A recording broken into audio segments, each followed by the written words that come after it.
Hey everyone, welcome back. It's Deckaway again with Mobile Nations, and today I'm here to do my hands-on review and give my initial impressions on the brand spanking new Vivo 8L. The 8L stands for light, or it's a lighter version of the flagship series Vivo 8, which recently came out. I already went through a whole lot of this in my unboxing video, so if you've already seen that, you know a lot about it. If you haven't, please go watch the unboxing video, and you can watch it after this, or you can stop and pause right now and go watch it and then come back. But this is the Vivo 8L. So it's a little bit of a shift from some of the ideas and concepts that they put in the Vivo 8, which is their flagship series. But as you can see, this one is just as fancy and shiny. It only comes in a black color right now, which the black color is really nice. There we go, got the phone turned on. So it's running a pretty stock version of Android 7.0 Nougat straight out of the box. Like I said, I wish it was 7.1, but it's only 7.0 right now. Hopefully it'll be upgraded in the future. When you first get it, you'll fire it up, go through the initial setup. The first thing you'll notice versus the Vivo 8 is this one has brought the app drawer back, which I am kind of a fan of the app drawer. I added a couple little games and apps so I could test it out, so I can see what the performance is like, because the processor is clocked at a different speed than the Vivo 8.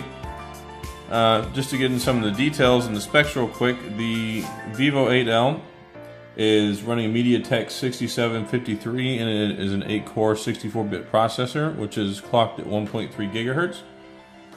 It's also got a Mali T720 GPU in it. So it can handle some more intensive things like playing games, which is something I like to do on my phones. It's got 32 gigs of internal storage with 3 gigs of RAM.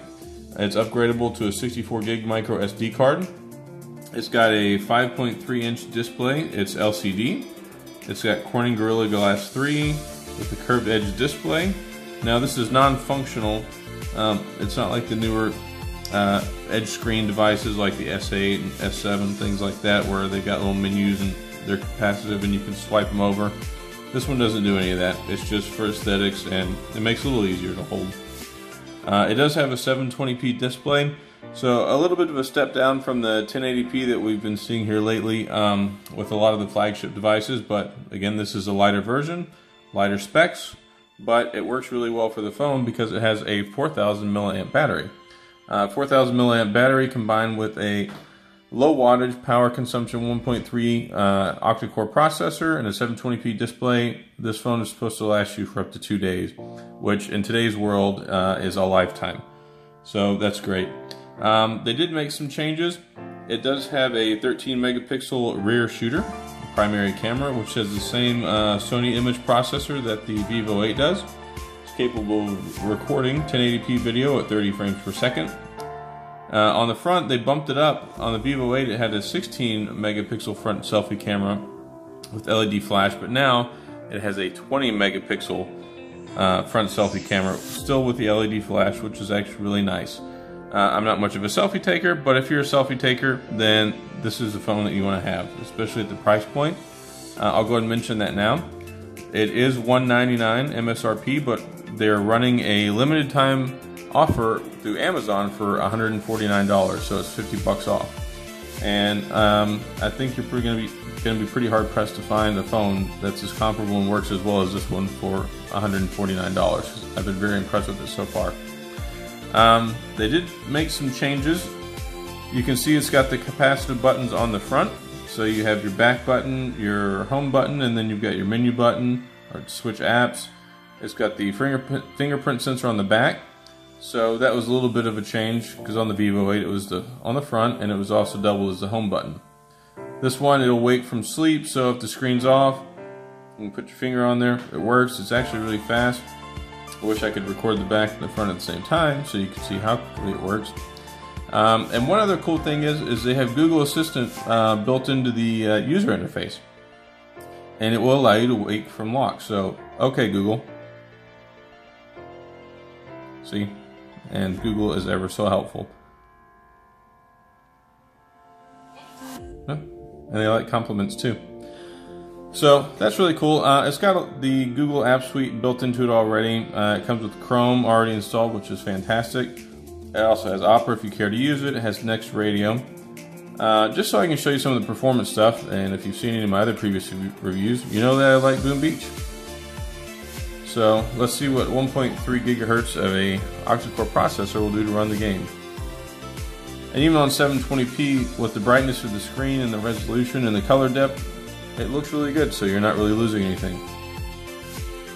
So the interface is smooth, it works well. Right now the Mega Turtle is in, so if you happen to play the game, you're probably as excited as I am about that. So no real lag in it, it works really well. I was playing some earlier, I'm not going to bore you with that. And then another favorite game of mine is I like to play Alto. So if you want to see how well this one runs, I'll do at least one backflip real quick and give you a sneak peek on that. The load time is not the fastest in the world, but it's nothing that it's too big of a complaint. The sound works really well. It's got Blues Max audio. And first backflip. There we go, and landed. 10 points. So you can see how well that this runs as well. I'm happy with the sound. It has the rear firing speaker. And what's nice about that is when you hold the phone, most people hold the phone like this, so if you're holding it sideways, or you hold it like this whenever you're using it one-handed, well, what that does is it allows the sound to play out the back and it bounces off your hand, and it kind of redirects the sound back to the front, so it gives it an artificial sound boost and makes the sound a lot nicer. So I've been really happy with the sound. It does have all the cool photo suite stuff that the Vivo 8 had. You have your night mode, your panorama mode, your photo mode, face beauty, and then of course for video recording. The face beauty, you can go in here, it's got the smoother, the whitening, so you can change the brightness, how your skin tone looks, slimming, eye larger. And then if you click this colorful little 4-square button up here, you get the professional mode, night mode, time lapse, slow motion, smart scene, text recognition, GIF, pic note, smart scan, and wait, there's more, mood photo, card scanner, and translation. So I haven't been able to test out all of these yet, but I do really like they're built into the phone, and it also is natively in HDR. You can turn HDR on, off, or auto. It's default to auto. And then you get even more settings for capture mode, countdown. You can turn on and off geotagging from a near picture size. So this phone is really built around having a lot of battery, having the power to use it.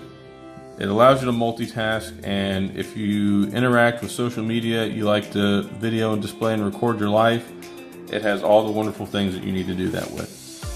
I will show you it does split screen as well, so if you want to multitask, the way that you do it, so I'll go ahead and open up the browser here. You can see what's on the front page of Yahoo right now. Now to turn on the split screen display, you hold down the menu button, and then you have to have another app already open. So I can't turn on the camera or browser while I'm doing it, but I can open up Android Central. And there we go, we've got two apps running simultaneously. And as you can see, the interface works pretty well. There's no noticeable lag, they both work.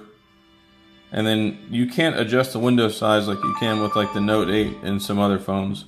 But what you can do is you see this little drag bar right here. If you drag this up, it makes the bottom one the primary app. And then if you hold back down, you can open Chrome back up. And then you can drag down. Yeah, we're still using Android Central, but you get the point.